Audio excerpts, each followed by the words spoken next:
नमस्कार। आज 28 मई सन 2024 दिन मंगलवार। मैं काव्य जन आपसे अजय एस्ट्रो मनी गुरु द्वारा मुखातिब होती हूँ। आप सभी का हमारे शो में बहुत बहुत स्वागत है।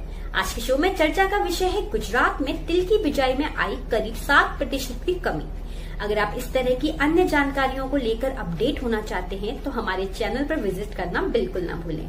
साथ ही आप हमारे चैनल को लाइक एवं सब्सक्राइब जरूर कीजिएगा। आप सभी से अनुरोध है कि शो में दिखाए जा रहे डिस्क्लेमर को आप एक बार ध्यान से अवश्य देख लें।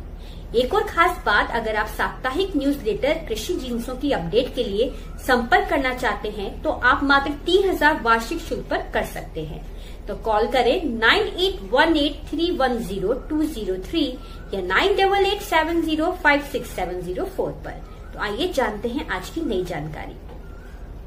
गुजरात में चालू सीजन की अभी तक की अवधि में प्रमुख तिलहन तिल की बिजाई में करीब 7% की कमी देखी जा रही है।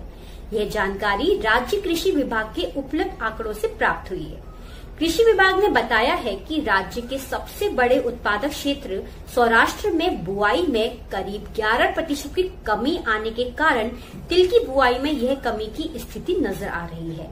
राज्य कृषि विभाग ने अपने इन आंकड़ों में आगे बताया है कि वर्तमान सीजन की अभी तक की अवधि में गुजरात में तिल की कुल 1,15,200 हेक्टेयर में तिल बोया गया है।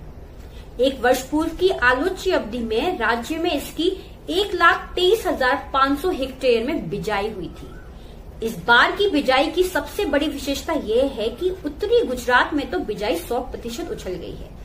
कच्छ तथा दक्षिणी गुजरात में इस बार तिल की बिजाई में 57% से भी कुछ अधिक का उछाल आया है।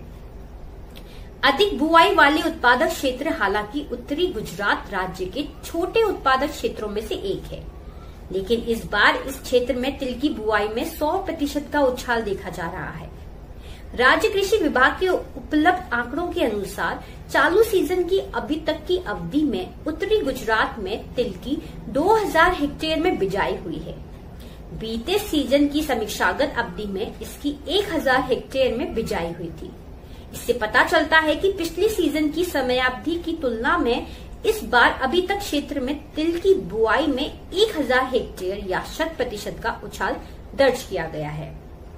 इसी प्रकार कच्छ में भी तिल की बुआई में उछाल देखा गया है।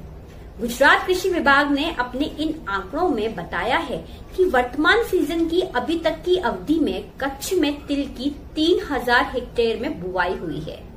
एक वर्ष पूर्व की समानावधि में क्षेत्र में इसकी 1900 हेक्टेयर में बिजाई हुई थी। इससे स्पष्ट है कि गुजरी सीजन की आलोच्य अवधि की तुलना में इस बार क्षेत्र में इसकी बुआई में 1100 हेक्टेयर या 57.89% का उछाल आया है। कच्छ की तरह ही दक्षिणी गुजरात में भी तिल की बुआई करीब करीब इतनी ही उछली है।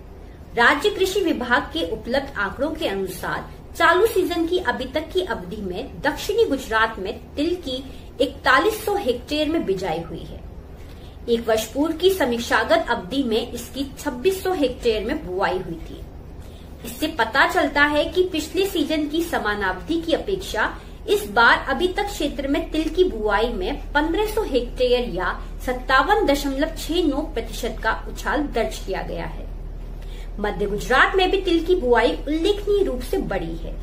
राज्य कृषि विभाग के उपलब्ध आंकड़ों के अनुसार वर्तमान सीजन की अभी तक की अवधि में मध्य गुजरात में तिल की 2800 हेक्टेयर में बुआई हुई है। एक वर्ष पहले की आलोच्य अवधि में इसकी 2000 हेक्टेयर में बुआई हुई थी। इससे स्पष्ट है कि बीते सीजन की समीक्षागत अवधि की तुलना में इस बार क्षेत्र में तिल की बिजाई में 800 हेक्टेयर या 40% का उछाल आया है। सौराष्ट्र गुजरात का सबसे बड़ा तिल उत्पादक क्षेत्र है और राज्य में केवल इसी प्रमुख उत्पादक क्षेत्र में तिल की बुआई में कमी भी आई है। गुजरात कृषि विभाग के उपलब्ध आंकड़ों के अनुसार चालू सीजन की अभी तक की अवधि में सौराष्ट्र में तिल की कुल 1,03,300 हेक्टेयर में बिजाई हुई है। पिछले सीजन की समानावधि में इसकी 11,62,001 हेक्टेयर में बिजाई हुई थी।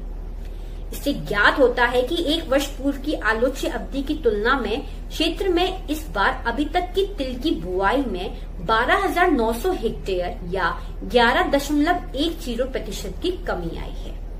आज का शो यहीं समाप्त होता है। हमारे साथ अंत तक बने रहने के लिए आप सभी का बहुत बहुत शुक्रिया। उम्मीद करते हैं कि ये जानकारी आपको अच्छी लगी होगी। अगर आपको वीडियो अच्छी लगी है तो लाइक जरूर कीजिएगा और हमारे चैनल को सब्सक्राइब करना ना भूलें।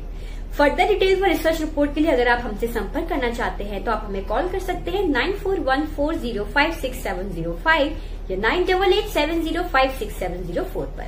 ध्यान दें कि शो में दिए गए सभी भाव व आंकड़े विश्वसनीय सूत्रों से एकत्र किए गए हैं। फिर भी कोई भी व्यापारिक निर्णय लेने से पहले आप स्वयं उसकी जांच कर लें और कोई भी निर्णय लेने से पहले आप अपने वित्तीय सलाहकार से भी सलाह ले सकते हैं।